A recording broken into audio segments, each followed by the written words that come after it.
صلى الله عليه وسلم فرمووی ئەی پێغەمبەری خوا صلى الله عليه وسلم ئایا کە خەڵکی ڕوت و قوتە و هیچی لەبەردا نییە ژن و پیا و پێکەوە حەشر دەکرێت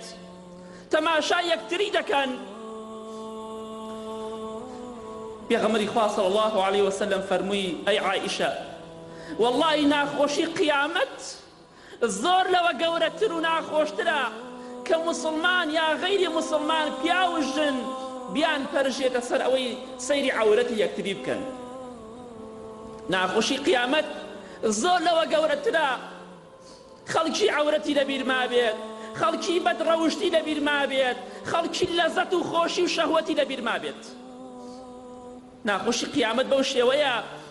بۆیە مسلمان و غەیری مسلمان مەشغوڵ بووە ئاگای لە خۆی نەماوە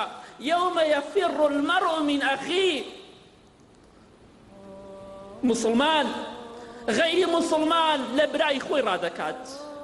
تۆ براکەی خۆت کە لە دنیادا دیفاع و پشتگیری لێ دەکەی لە قیامەتا لێ ڕائەکەی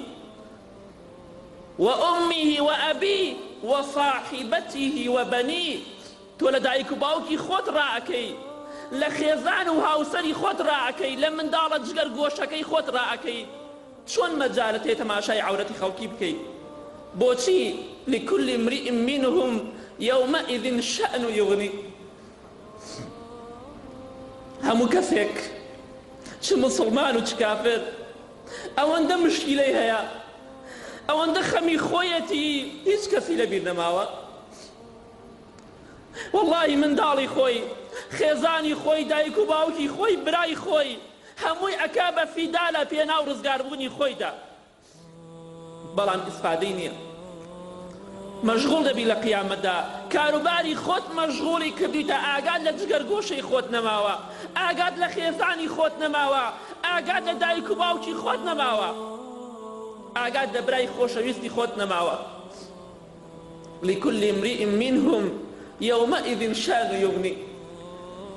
ئەوە ناخۆشی قیامەتە بۆیە هیچ کەسێک دەفەرمێ پێغەمبەری خوا